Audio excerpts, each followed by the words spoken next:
اعوذ باللہ من الشیطان الرجیم بسم اللہ الرحمن الرحیم قل اے میرے پیغمبر صلی اللہ علیہ وسلم آپ کہہ دیجئے لا یعلم من فی السماوات والارض الغیبہ کہ نہیں جانتا جو بھی ہے آسمانوں میں اور زمین میں الغیبہ غیب کو الا اللہ سوائے اللہ کے۔ زمین و آسمان میں جتنی بھی غیب کی چیزیں ہیں اللہ کے سوا ان کو کوئی بھی نہیں جانتا۔ وما یشعرون اور ان کو شعور ہی نہیں ہے، ان کو خبر نہیں ہے ایان یبعثون کہ کب وہ دوبارہ اٹھائے جائیں گے۔ بل ادارک علمہم فی الآخرہ بلکہ گر گیا ہے علمہم ان کا علم فی الآخرہ آخرت کے بارے میں۔ بل ہم فی شک منہا بلکہ وہ شک میں ہیں اس آخرت کی طرف سے۔ بل ہم منہا عمون بلکہ یہ لوگ اس آخرت سے اندھے ہیں۔ سورہ نمل جو کہ قرآن مجید کی 27ویں سورت ہے اور اس کی آیت نمبر 65 اور 66 دو آیتیں آپ کے سامنے تلاوت ہوئی ہیں، آپ نے ان کا ترجمہ سماعت فرمایا۔ سب سے پہلے ربط آیات ہیں کہ ان آیات کا گزشتہ پچھلی آیات کے ساتھ کیا تعلق ہے۔ گزشتہ آیات میں اللہ تعالیٰ نے مسئلہ توحید سمجھانے کی اور شرک کی تردید میں کئی عقلی دلائل اللہ تعالیٰ نے بیان فرمائے۔ ان دلائل میں زمین و آسمان کی ارض و سما کی تخلیق کا ذکر فرمایا، بارش کے نزول کا ذکر اللہ تعالیٰ نے فرمایا اور باغات اور اشجار درختوں نباتات کی پیداوار کا ذکر اللہ نے فرمایا۔ زمین کا قرارگاہ ٹھہرانا کہ زمین ان کے لیے ایک ٹھہرنے کی جگہ مسکن بنایا اللہ تعالیٰ نے، اس کو بھی اللہ نے اپنی توحید کی دلائل میں ذکر فرمایا۔ اور پھر اس زمین میں نہریں جاری کرنا، زمین میں بوجھل پہاڑ گاڑ دینا اور دو پانیوں کے درمیان پردہ اور آڑ قائم کر دینا تاکہ آپس میں وہ ملے نہ، خلط ملط نہ ہو جائیں، وغیرہ وغیرہ، ان سب چیزوں کا اللہ نے ذکر کیا۔ اس کے بعد تو توحید کے دلائل کے ضمن میں ہی اللہ نے فرمایا کہ مجبور اور بے کس کی فریاد رسی کرنے والا اللہ کے سوا کون ہے۔ اسی نے تم کو پہلے لوگوں کا خلفاء الارض زمین میں نائب بنایا اور خشکی اور تری میں وہی راہ دکھاتا ہے۔ باران رحمت سے پہلے وہی خوشخبری لانے والی ہواؤں کو چلاتا ہے۔ بھلا اس اللہ کے سوا کوئی الہ مع اللہ، اس کے ساتھ کوئی الہ ہے، کوئی معبود ہے؟ پھر اللہ نے ذکر فرمایا کہ وہی مخلوق کو ابتدا میں پیدا کرنے والا ہے اور پھر دوبارہ لوٹانے والا بھی وہی اللہ ہے۔ اسی نے زمین و آسمان سے روزی کے اسباب بھی مہیا فرمائے۔ غرض کے ان تمام امور کو انجام دینے والا صرف اللہ تعالی ہے۔ تو پھر معبود برحق بھی وہی ہے۔ اللہ نے فرمایا کہ قل ہاتوا برہانکم ان کنتم صادقین، اگر اس کے علاوہ بھی کوئی معبود ہے تو پھر دلیل پیش کرو۔ دلائل تو سارے کے سارے اللہ کی وحدانیت کو ثابت کر رہے ہیں، لہذا اس کے ساتھ شریک ٹھہرانے کی کوئی وجہ نہیں ہے۔ اسی لیے تو اللہ تعالیٰ نے ان دلائل سے پہلے فرما دیا تھا کہ اللہ خیر اما یشرکون، آیت نمبر 59 میں، کہ کیا اللہ تعالیٰ کی ذات بہتر ہے یا وہ جن کو یہ شریک بناتے ہیں۔ یہ مشرک اور مشرک کے بنائے ہوئے معبودان باطلہ یہ بہتر ہے یا اللہ کی ذات بہتر؟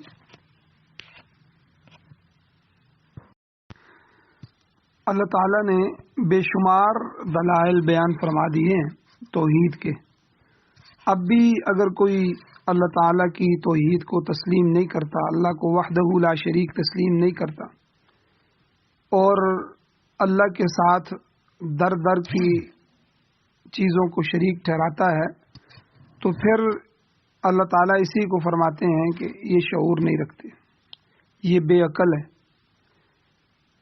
اب من جملہ ان خصوصیات کے جو معبود برحق جو ہوتا ہے اس میں پائی جاتی ہیں، ایک خصوصیت یہ بھی ہے کہ جو اللہ تعالیٰ نے اس آیت میں بیان فرمائی ہے کہ تمام چیزوں کا کلی علم اللہ کے سوا کسی کو نہیں.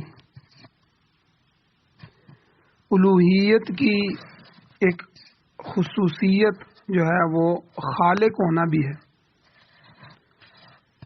الہ بھی وہی ہوگا جو ہر چیز کا خالق ہے. سورہ یونس میں اللہ تعالیٰ نے فرمایا کہ قل هل من شرکائکم من یبدأ الخلق ثم یعیدہ قل اللہ یبدأ الخلق ثم یعیدہ. آیت نمبر 34 میں اللہ فرماتے ہیں، اے پیغمبر صلی اللہ علیہ وسلم آپ ان سے پوچھیں کہ کیا تمہارے شریکوں میں سے کوئی ایسا ہے جس نے سب سے پہلے پیدا کیا ہے؟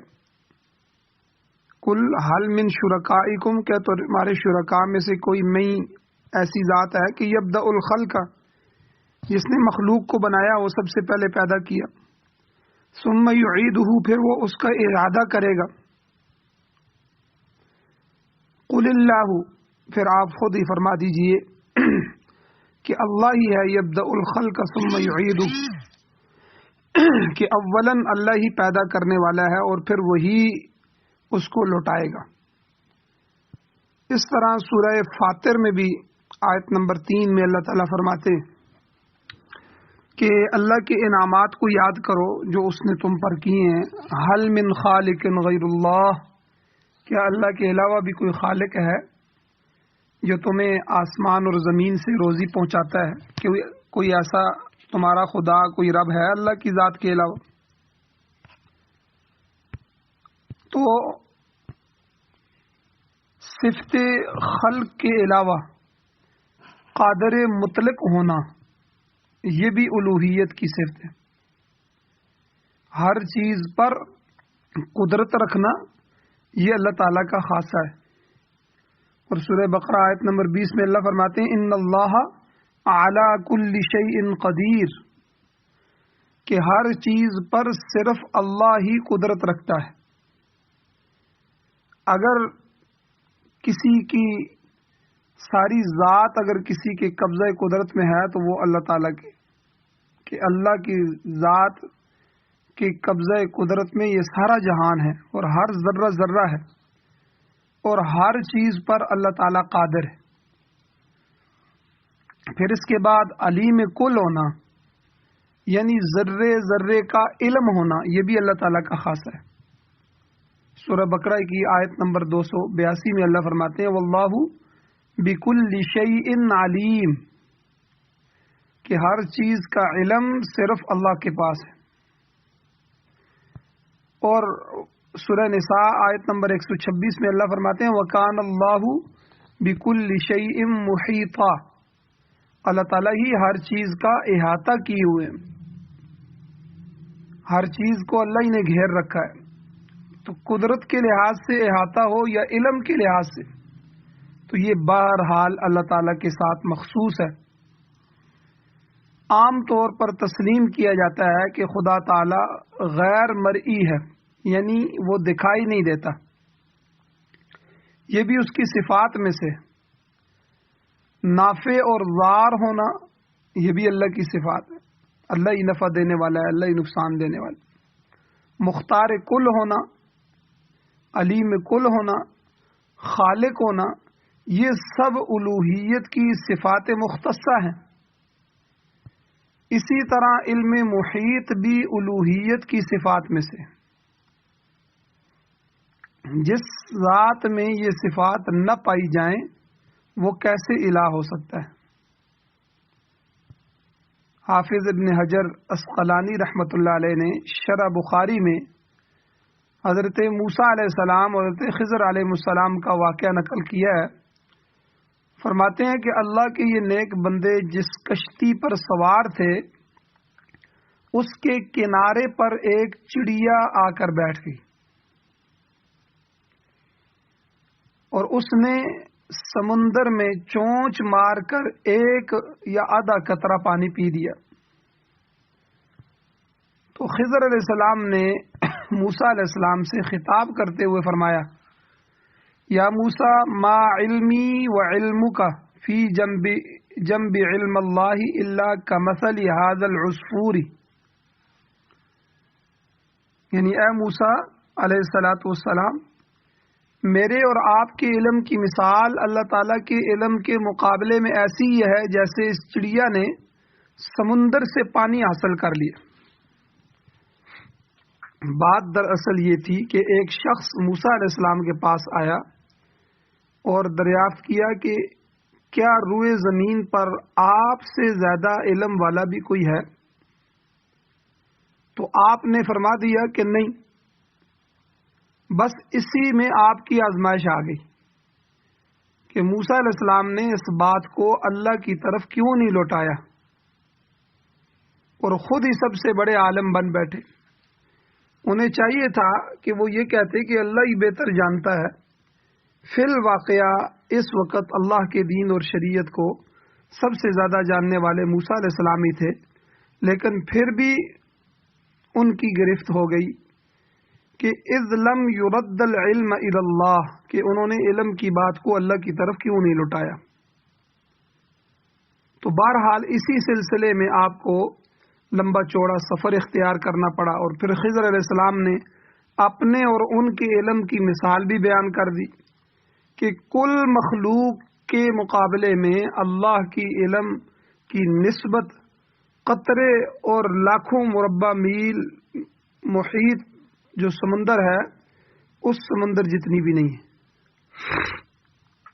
اللہ تعالیٰ کا علم ازل سے لے کر ابد تک ذرے ذرے پر محیط ہے، اور یہ الوہیت کی صفت خاصہ ہے جو کسی دوسری ہستی میں نہیں پائی جاتی۔ حافظ ابن حجر رحمۃ اللہ علیہ نے ایک اور مسئلہ بھی سمجھا دیا۔ فرماتے ہیں کہ انبیاء علیہ الصلاۃ والسلام پوری بنی نوع انسان میں سب سے زیادہ علم رکھنے والے ہوتے ہیں، ان کو وحی کے ذریعے علم حاصل ہوتا ہے۔ انبیاء کے عقل اور حواس اور اعضاء و جوارح بھی بڑے کامل درجے کے ہوتے ہیں، اور پھر اللہ ان کو معصوم بناتا ہے، وہ ابتدا سے ہی اللہ کی حفاظت میں ہوتے ہیں، ان سے گناہ سرزد نہیں ہونے دیا جاتا۔ اگر کوئی معمولی سی لغزش ہو جائے تو فوراً تنبیہ کر دی جاتی ہے۔ کسی نبی کو کسی غلطی پر لغزش پر ٹکنے نہیں دیا جاتا۔ حافظ ابن حجر فرماتے ہیں کہ ان تمام تر کمالات کے باوجود لا يعلمون الغیب الا ما علمہ اللہ، کہ وہ غیب کا علم نہیں رکھتے سوائے اس کے کہ جو اللہ تعالیٰ ان کو تعلیم دے دیتا ہے، جو اللہ ان کو سکھا دیتا ہے۔ تو غیب کا جاننا اللہ کی صفت مختصہ ہے۔ حضور علیہ الصلاۃ والسلام، حضور خاتم النبیین صلی اللہ علیہ وسلم کا ارشاد ہے کہ اوتیت علم الاولین والآخرین، مجھے اولین اور آخرین کا علم دیا گیا۔ بلا شبہ آپ تمام انبیاء اور ساری مخلوق سے زیادہ علم رکھتے ہیں، اس کے باوجود آپ کو عالم الغیب کہنا یہ درست نہیں۔ اللہ تعالیٰ نے اپنے نبیوں کو دین اور شریعت کا علم مکمل طور پر دیا ہے، اور کائنات کی بعض چیزوں کے متعلق بھی بہت کچھ علم اللہ تعالیٰ اپنے پیغمبروں کو دیتا ہے، مگر یہ کہنا کہ ذرے ذرے کا علم ہے، یہ نہیں۔ اللہ نے اس کی نفی فرمائی ہے۔ اللہ کا فرمان ہے سورہ انعام کی آیت نمبر 59 ہے کہ وَعِندَهُ مَفَاتِحُ الْغَيْبِ لَا يَعْلَمُهَا إِلَّا هُوَ، کہ غیب کی چابیاں اللہ تعالیٰ کے پاس ہیں، اس کے سوا غیب کوئی نہیں جانتا۔ اور سورہ لقمان میں 5 چیزوں کا ذکر کیا گیا ہے جن کا علم صرف اللہ کے پاس ہے، اور وہ کیا ہے کہ سب سے پہلے قیامت کب برپا ہوگی، قیامت کب آئے گی، اس نے کب آنا ہے، یہ کوئی نبی ولی نہیں جانتا، کسی نے کوئی اس کے بارے میں نہیں بتایا۔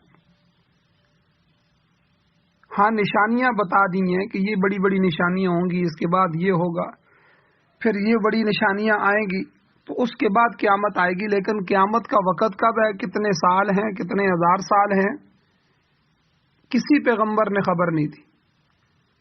تو یہ ایسی چیز ہے جس کا علم اللہ کے سوا کسی کو نہیں ہے۔ دوسرے نمبر پہ بارش کب ہوگی اور کتنی ہوگی۔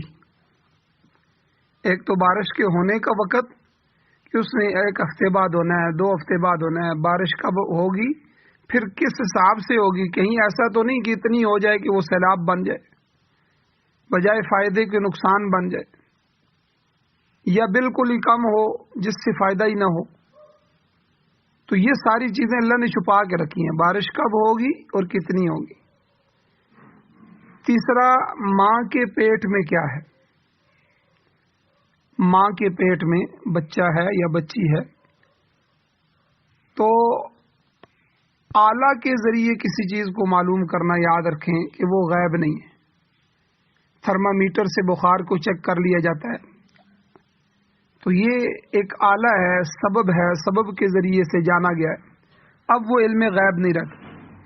اب ماں کے پیٹ میں کوئی ویسے ہاتھ رکھ کے بتا دے، یا بغیر آلے کے، بغیر الٹرا ساؤنڈ کے، بغیر مشین کے کوئی بندہ بتائے کہ یہ لڑکا ہے یا لڑکی ہے یا کیا ہے، تو کوئی بھی نہیں بتا سکتا۔ اور چوتھی چیز کہ انسان کل کیا کرے گا، آج تو اس کے سامنے ہے، تو کل مستقبل میں اگلے دن کیا کرنے والا ہے۔ اور 5ویں چیز اللہ تعالیٰ نے سورہ لقمان میں بیان فرمائی کہ کس کی موت کہاں واقع ہوگی۔ تو یہ 5 چیزیں اللہ کے سوا کسی کو ان کا علم نہیں ہے۔ البتہ اللہ تعالیٰ اپنے بندوں کو غیب کی بعض باتوں پر مطلع کر دیتا ہے، مگر یاد رکھیں کہ کسی ایسے شخص پر عالم الغیب ہونے کا اطلاق نہیں کیا جا سکتا، کیونکہ اس میں اشتباہ واقع ہوتا ہے، اور اشتباہ میں کسی کو عالم الغیب نہیں کہہ سکتے۔ دیکھ لیجئے اللہ نے اپنے پیغمبر صلی اللہ علیہ وسلم سے شعر اور شاعری اس کی صریح الفاظ میں نفی کی ہے۔ اللہ فرماتے ہیں سورہ یاسین کی آیت نمبر 69 میں وَمَا عَلَّمْنَاهُ الشِّعْرَ وَمَا يَنبَغِي لَهُ، کہ ہم نے اپنے پیغمبر، اپنے نبی صلی اللہ علیہ وسلم کو شعر کا علم نہیں سکھایا، اور نہ وہ آپ کی شایان شان ہے۔ شعر و شاعری کا جو شعبہ ہے یہ بڑا وسیع ہے، مگر نبوت کے ساتھ اس کا کوئی تعلق نہیں ہے۔ اسی طرح کہانت اور سحر، جادو کا علم اللہ تعالیٰ نے کسی نبی کو نہیں دیا۔ ہاں حلال اور حرام، جائز و ناجائز اور اصلاح سے متعلق جتنی بھی باتیں ہیں، تمام باتیں وہ آپ علیہ السلام کو بتلا دی گئی۔ حضور علیہ السلام کا خود ارشاد ہے، حضور نے فرمایا ما من شیء یقربکم الی الجنۃ ویباعدکم من النار الا انبأتکم بہ، کہ کوئی ایسی چیز نہیں ہے جو تمہیں جنت سے قریب کر دے اور دوزخ سے دور کر دے، مگر میں نے تمہیں بتلا دی ہے۔ لیکن جہاں تک دنیا کے علوم کا تعلق ہے تو یہ سارے نبی کے لیے ضروری نہیں ہے. مثلا دنیاوی فنون ہیں، چاہے وہ ریاضی سے ہوں، جغرافیے سے ہوں، سائنس سے ہو، یا جہاز بنانے کی ٹیکنالوجیاں ہوں وغیرہ وغیرہ، تو یہ عصری علوم پیغمبر کے لیے ضروری نہیں. اور اگر آپ ان کو نہیں جانتے تو یہ کوئی نبوت کے منافی بھی نہیں ہے، بلکہ اللہ کے نبی نے ہر مضر علم سے پناہ مانگی ہے، جو علم نقصان دے اس سے پناہ مانگی. تو آج کی پہلی آیت میں اللہ تعالیٰ نے علم محیط کی صفت کو ہی بیان کیا. ارشاد ہوتا ہے، اللہ فرماتے ہیں قل، اے میرے پیغمبر آپ کہہ دیجئے، لا يعلم من فی السماوات والارض الغیب الا اللہ، کہ آسمان و زمین میں اللہ کے سوا کوئی غیب نہیں جانتا. تو مخلوق سے علم غیب کی نفی سے متعلق بہت سی آیات ہیں قرآن مجید میں. اللہ نے حضور کی زبان سے یہاں کہلوایا. سورہ ہود کی آیت نمبر 31 ہے کہ وَلَا أَقُولُ لَكُمْ عِنْدِي خَزَائِنُ اللَّهِ وَلَا أَعْلَمُ الْغَيْبَ، میں نہیں کہتا کہ میرے پاس اللہ کے خزانے ہیں، وَلَا أَعْلَمُ الْغَيْبَ، اور نہ میں غیب جانتا ہوں. یہ دونوں چیزوں کا میں دعویٰ نہیں کرتا. حضور کی زبان سے، پیغمبر کی زبان سے کہلوایا گیا. اور آپ نے یہ بھی فرمایا، سورہ اعراف کی 188 نمبر آیت ہے، وَلَوْ كُنْتُ أَعْلَمُ الْغَيْبَ لَاسْتَكْثَرْتُ مِنَ الْخَيْرِ وَمَا مَسَّنِيَ السُّوءُ، اگر میں غیب جانتا ہوتا تو فائدے کی بہت سی چیزیں اکٹھی کر لیتا. وَمَا مَسَّنِيَ السُّوءُ، اور مجھے کوئی تکلیف بھی نہ پہنچتی. تو آپ دیکھیں، اگر اللہ کے نبی کو، حضور علیہ الصلوۃ والسلام کو غیب کا علم ہوتا تو آپ صلی اللہ علیہ وسلم اپنے 70 بہترین حافظوں کو، بہترین قاریوں کو منافقین کے ساتھ نہ بھیجتے، جنہیں بیر معونہ جو ہے اس جگہ پہ، اس مقام پہ دھوکے سے قتل کر دیا گیا. حضور علیہ السلام کو اس کا دکھ بھی ہوا، تکلیف بھی پہنچی. پھر حجۃ الوداع کے موقع پر حضور علیہ السلام نے حج کا احرام باندھا، یعنی اس وقت آپ نے عمرہ کی نیت نہیں کی، اور ساتھ قربانی کے جانور بھی لیے. صحابہ اکرام رضوان اللہ تعالی علیہم اجمعین نے بھی آپ کے اتباع میں حج کا احرام باندھا.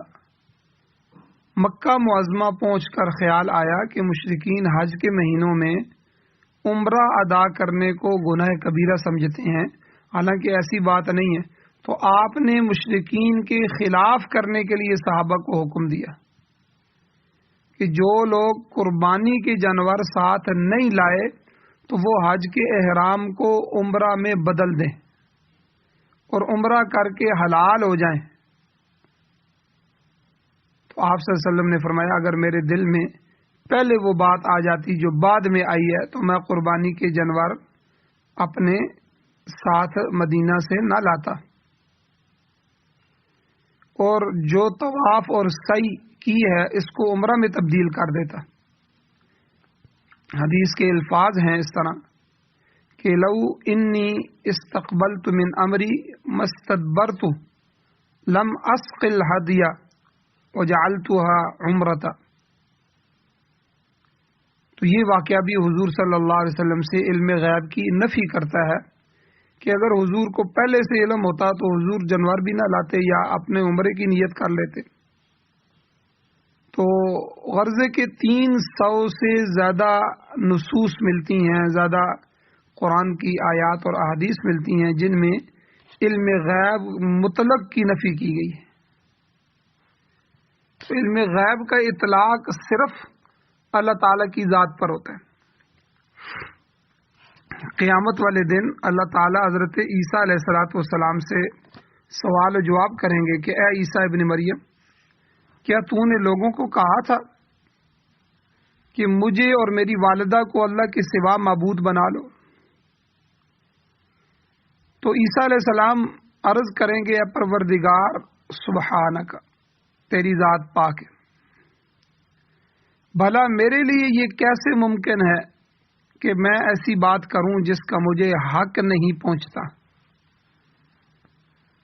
اے اللہ، اگر میں نے ایسی کوئی بات کی ہے تو تو اسے جانتا ہے، تو میرے دل کی بات کو جانتا ہے، مگر میں تیرے جی کی بات کو نہیں جانتا۔ انک انت علام الغیوب، سورہ مائدہ کی 116 نمبر آیت، کہ تمام غیبوں کا جاننے والا صرف اے اللہ تو ہی ہے۔ اب یہاں اس بات کو سمجھیں کہ غیب کیا ہے، غیب کسے کہتے ہیں۔ بعض لوگ کہتے ہیں کہ انبیاء کے لیے علم غیب کا ثبوت قرآن مجید میں موجود ہے۔ اب وہ آیت سورہ آل عمران کی 179 نمبر آیت پڑھتے ہیں، کہتے ہیں جی وما کان اللہ لیطلعکم علی الغیب ولکن اللہ یجتبی من رسلہ من یشاء۔ اللہ تعالیٰ تمام غیب پر مطلع نہیں کرتا مگر اپنے منتخب نبیوں میں سے جس کو چاہے مطلع کر دیتا ہے۔ اب اس کا مطلب تو یہ ہے کہ اللہ تعالیٰ جس نبی کو چاہے غیب کی بات پر مطلع کر دیتا ہے۔ ظاہر ہے کہ اطلاع علی الغیب کے بعد وہ غیب تو نہیں رہا۔ جب غیب پر اطلاع ہو گئی کہ یہ چیز آپ کو ہم نے بتا دی، آگے بتائیں، اب وہ غیب نہیں رہا۔ غیب کی تو تعریف ہی یہ ہے کہ اس کا علم بغیر کسی واسطے یا اطلاع کے ہو۔ یہ غیب کی تعریف سمجھ لیں کہ اس کا علم ہمیں کسی واسطے یا اطلاع کے بغیر ہو۔ نبی کو اللہ نے وحی کے ذریعے کوئی بات بتلا دی تو اب وہ غیب نہیں رہا۔ اسی طرح کشف کے ذریعے اولیاء اللہ جو ہیں ان کو کوئی بات سمجھا دی یا عقلی طور پر کوئی چیز فہم میں ڈال دی تو اس کو غیب نہیں کہہ سکتے، کیونکہ بیچ میں کشف آ گیا ہے، عقل آ گئی ہے، سبب آ گیا ہے، اب اطلاع ہو گئی ہے کسی نہ کسی ذریعے۔ ہاں اس کو اضافی طور پر غیب کہہ سکتے ہیں، جیسے اللہ تعالیٰ عالم الغیب والشہادہ، سورہ حشر کی آیت ہے، اس میں اللہ فرماتے ہیں یعنی وہ غیب اور حاضر چیز کو جاننے والا اللہ ہے، مگر یہ غیب مخلوق کی نسبت سے ہے، کیونکہ اللہ تعالیٰ سے تو کوئی چیز مخفی نہیں ہے، اس کے لیے غیب اور ظاہر کا تو چکر ہی نہیں ہے۔ یہ تو مخلوق سے جو چیزیں چھپی ہوئی ہیں تو مخلوق کی نسبت سے اللہ نے سمجھانے کے لیے فرمایا کہ جو چیزیں تمہاری عقل میں نہیں آتی، تم سے چھپی ہوئی ہیں، اللہ اس غیب کو بھی جاننے والا ہے۔ ورنہ اللہ تعالیٰ حالات سے پاک ہے، اللہ زمانوں سے پاک ہے، اللہ کے لیے ماضی، حال، مستقبل زمانے نہیں ہیں، کوئی پیچھے گزر گیا، ابھی گزر رہا ہے، آئندہ کیا آئے گا، یہ نہیں ہے۔ یہ تو بندوں کی نسبت سے اللہ تعالیٰ کوئی بات سمجھانا چاہتے ہیں تو کہہ دیتے ہیں۔ اس اللہ کا اپنا فرمان قرآن مجید میں موجود ہے، سورہ یونس کی 61 نمبر آیت، اللہ فرماتے ہیں وما يعزب عن ربك من مثقال ذرة في الارض ولا في السماء، کہ تیرے پروردگار سے تو زمین و آسمان کی ذرہ برابر چیز بھی پوشیدہ نہیں ہے۔ وما يعزب عن ربك، تیرے رب سے کوئی پوشیدہ نہیں ہے، من مثقال ذرہ، ایک ذرہ برابر بھی چیز، فی الارض ولا فی السماء، زمین میں اور آسمان میں کوئی چیز پوشیدہ نہیں۔ بہرحال علم غیب وہ ہوگا جو بغیر کسی کے بتلائے یا حواس ظاہرہ اور باطنہ کو استعمال کرنے کے بغیر حاصل ہو گیا، اور اس کا اطلاق صرف اللہ تعالیٰ کی ذات پر ہوتا ہے۔ جب اللہ تعالیٰ اپنے نبی کو کوئی بات بتلا دیتا ہے تو پھر وہ غیب نہیں رہتا۔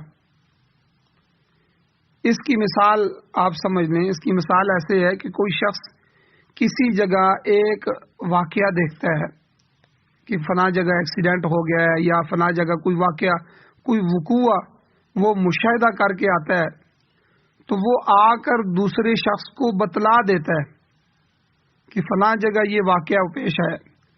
اب دوسرے شخص نے وہ خود تو نہیں دیکھا اور نہ ہی بغیر بتلانے کے اس کے علم میں آیا ہے، لہذا ہم یہ نہیں کہہ سکتے کہ دوسرے شخص کو علم غیب ہے، بلکہ وہ تو اطلاع کرنے والے کے اطلاع کرنے سے ہوا ہے، اور اطلاع علی الغیب غیب نہیں ہوتا۔ کسی غیب کی چیز پر جب کوئی کسی کو اطلاع دے دیتا ہے تو غیب نہیں رہتا۔ ہاں، پیغمبر اپنی ذات سے کسی کو جانے یہ نہیں ہے، وحی کا ذریعہ اور سبب آ جاتا ہے، اللہ وحی کے ذریعے خود پیغمبر کو بتلا دیتے ہیں۔ اب وہ غیب تو نہیں ہوتا لیکن انباء الغیب ہوتا ہے، اب وہ غیب کی خبریں ہیں جو عام لوگوں کو پتہ نہیں ہیں، تو یہی اللہ نے فرمایا کہ تلک انباء الغیب نوحیہ الیک، کہ یہ غیب کی خبریں ہیں جو ہم آپ کی طرف وحی کرتے ہیں۔ تو بہرحال ذرے ذرے کا علم تو فقط اللہ تعالیٰ کو، مخلوق کو تو اتنا بھی علم نہیں ہے کہ وما یشعرون ایان یبعثون، اللہ کہتے ہیں وہ تو اتنا بھی شعور نہیں رکھتے، اتنا بھی خبر نہیں رکھتے کہ وہ کب اٹھائے جائیں گے۔ عین وقوع قیامت کا جو علم ہے، قیامت بالکل کس لمحے واقع ہوگی، یہ اللہ کے سوا کسی کو نہیں ہے۔ اللہ نے اس کو اپنے ساتھ مختص رکھا ہے۔ قرآن مجید میں سورہ اعراف کی 187 نمبر آیت میں اس کی تصریح اور وضاحت موجود ہے کہ اللہ کہتے ہیں لا یجلیھا لوقتھا الا ھو، اس نے اپنے سوا اس کا وقت کسی پر ظاہر نہیں کیا۔ بل ادارک علمہم فی الآخرہ، بلکہ آخرت کے معاملے میں ان کا علم گر گیا ہے۔ درکا ادراکا کا معنی سمجھنا، پانا یا گٹھا ہونا ہوتا ہے، جیسے اللہ تعالیٰ نے فرمایا حتی اذا ادارکوا فیہا جمیعا، سورہ اعراف میں آیت نمبر 38 ہے کہ جب سارے مجرم جہنم میں اکٹھے ہو جائیں گے۔ تاہم اس مقام پر جملے کا معنی بعض مفسرین فرماتے ہیں کہ ان کا علم گر گیا ہے یا ساقط ہو گیا ہے، یعنی کافروں اور مشرکوں کے خیالات مختلف ہیں، کوئی کہتا ہے قیامت آئے گی، کوئی کہتا ہے کہ بالکل نہیں آئے گی، گویا اس معاملے میں ان کا علم ساقط ہو گیا اور وہ یقینی طور پر کچھ بھی نہیں جانتے۔ امام زمخشری رحمۃ اللہ علیہ دارکا کا معنی کامل ہونا کرتے ہیں، اس طرح ان کے حساب سے جملے کا معنی یہ بنتا ہے کہ آخرت کے بارے میں ان کا علم کامل ہو چکا ہے، وہ اس طرح کہ وہ تمام اسباب ان کے پاس آ چکے ہیں جن کے ساتھ قیامت کا علم ہو سکتا ہے، مگر پھر بھی وہ لوگ اپنی جہالت کی وجہ سے انکار کر رہے ہیں۔ وہ ہر چیز کو اپنے سامنے پیدا ہوتے دیکھتے ہیں، انسان پیدا ہو رہے ہیں، جانور پیدا ہوتے ہیں، ہر موسم میں نباتات اور پودے اور سبزیاں اگتے ہوئے دیکھتے ہیں، پھر ہر فصل کے موقع پر ان کا اعادہ ہوتے ہوئے بھی دیکھتے ہیں۔ تو یہ اس بات کے شواہد ہیں کہ وہ وقوع قیامت اب دور نہیں ہے، قیامت کا واقعہ ہونا اب دور نہیں ہے، بعید نہیں ہے۔ اگر کسی چیز کی تخلیق پہلی دفعہ ممکن ہے تو پھر دوبارہ بھی ممکن ہے، اس میں تردید کی کون سی بات ہے؟ وہ کہتے ہیں کہ جب ہم ریزہ ریزہ ہو جائیں گے، جب ہم مر جائیں گے تو ہمارے جسم کی ہڈیاں بھی پھر ہمیں کون زندہ کرے گا؟ بھائی پہلی دفعہ بنانا مشکل ہے یا دوسری دفعہ؟ تو پہلی دفعہ مشکل تھا، اللہ نے بنا دیا، کن فیکون کہہ دیا اور بس انسان ہو گیا۔ جب اللہ نے بنا دیا اب دوبارہ تو پھر بھی ہڈیاں موجود ہیں، ہر چیز موجود ہے، اللہ اس کو نہیں بنا سکتا۔ سورہ یونس میں اللہ فرماتے ہیں انہ یبدأ الخلق ثم یعیدہ، وہی پیدائش کی ابتدا بھی کرتا ہے، وہی دوبارہ لوٹائے گا۔ فرمایا اس کے باوجود جاہل لوگ قیامت کا انکار کرتے ہیں، بل ہم فی شک منہا، بلکہ وہ تو شک میں پڑے ہوئے ہیں۔